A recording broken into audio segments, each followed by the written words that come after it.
acoustic amplification from a steel needle. Whatever's exaggerated, accentuated in the music, this headphone performs better at. He was carbon bonded to the chicken.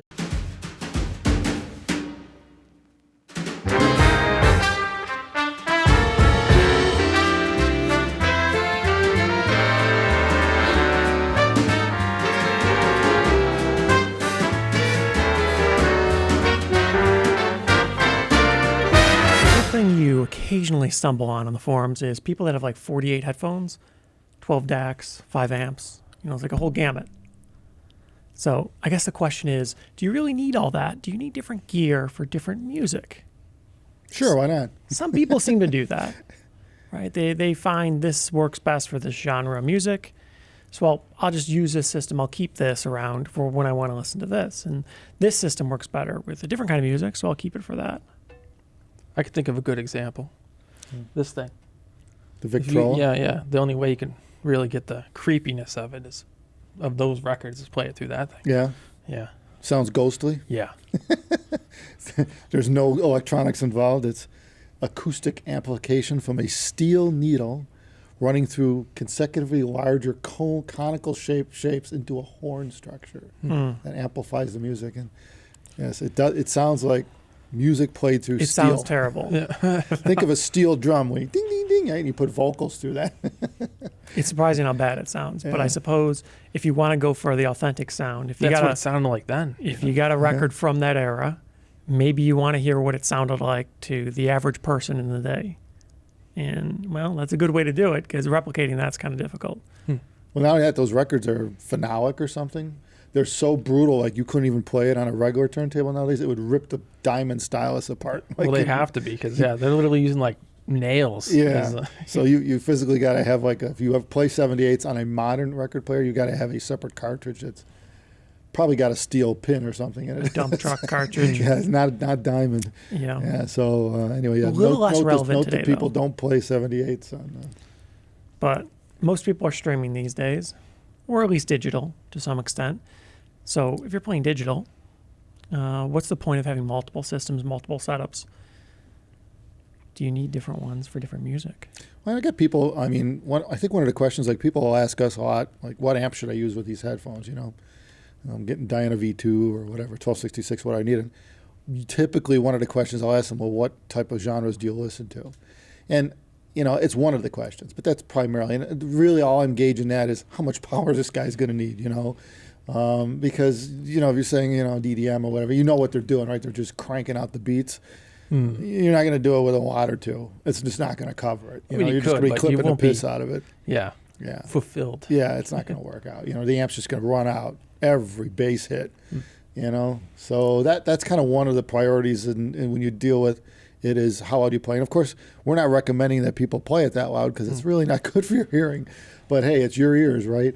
Bottom line is that if that's what you're after and you don't want the amp to limit the dynamics of the driver, you're going to need at least a few watts into the whatever the headphone ohms impedance is. And so that's kind of like that's a starting point.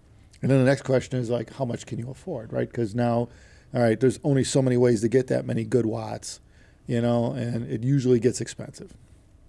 So, but that's just for certain styles of music. So I guess in that sense, yeah, the style of music does. Now, most of the time I get the answers I get when you ask the question is, I listen to everything. It's like, okay, well then you need an amp that does everything. So here we're back to square one, right? Or you could have 3 amps. Yeah, or 5 right, amps. right. One for classical, one for jazz. Some people do that. Yeah, absolutely. Like classical, usually a lot of the recordings have a lot of dynamic range. So yeah, usually with modern stuff you're listening to and it's really loud, it's no problem with lower power. But yeah, you go to something like classical and it's well, I need more power now because I don't have enough, oomph. You're trying to hear into the space. Yeah. And then all of a sudden it goes from really quiet to really loud. Yeah. So you need that dynamic range. Well, power is one factor, definitely. But that's really on the amp side. And you do tend to see trends with genres where people have somewhat unified listening experiences. They kind of seek a similar volume. There's some music you don't listen nearly as loud typically. Others, usually it is quite loud. So it's a factor, but I think the headphone is probably the more important thing here. Do you need to have 5 different headphones for different genres? Well, I guess the first limiting factor is, it's expensive to own a lot of headphones. Yeah, So that's the especially if first they're all, thing. especially if I they're all know for pretty me, good. I only had one high-end pair of headphones like a long time ago because that's all I could afford. It's like save up to buy that one. Right. So I think that's the first problem. Yeah. You see that on the forums a bit. You see people talking about, wow, this headphone's great for this one thing. But if it costs $500 and your budget is like $1,000 for your total system, well, is it practical to keep it just for that? So it kind of depends on how much you're willing to spend, how much you enjoy, how much you listen to those types of genres. And that is a reality. Some headphones are just better suited for certain types of music, just simply because either the frequencies or the patterns, whatever's exaggerated, accentuated in the music, this headphone performs better at. However, one common trend you tend to see is in the high end, most things do most things pretty well. And that's pretty much the case across the board. Typically, the electronics work pretty well. As you get to the high ones, it doesn't really matter what you're playing. And usually the more overwhelming thing is the headphones. The headphones improve in the high end to the point where usually they're good at most things. Yeah, and you see, too, a lot of people tend to tune their systems for their tastes, the type of music they listen to with the electronics and the cabling, too. So basically the system becomes the fine-tune for the headphone. And that's hard to do if you have multiple headphones. Well, you need to do multiple separate tune systems. Right, because you're probably not going to optimize the system for 3 different headphones. You could. People do it. You can average it out, but it's always going to be better on the one than the other two. It's very always. impractical. It's really difficult to do because you're always kind of looking for that little bit. You're always trying to edge out each headphone, what its strengths are.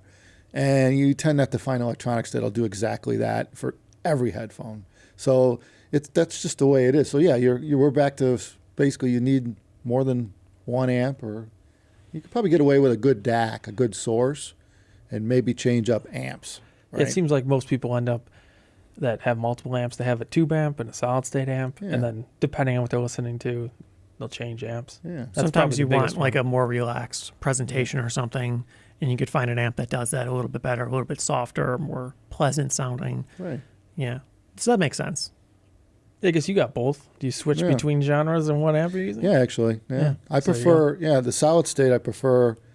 Well, it depends. It really depends. Like, a big tube amp, you're dealing with a top shelf, like a WA33. I enjoy it with rock and roll a lot because it brings out the sense of space that's lacking in the digitized rock from the 70s and 80s, and tubes tend to do that. And it's not dull sounding or anything. You could change the tubes to kind of change the tonality to your taste. So, albeit an expensive thing, you're talking thousands of dollars for a tube set. But still, the point is it's tunable in itself.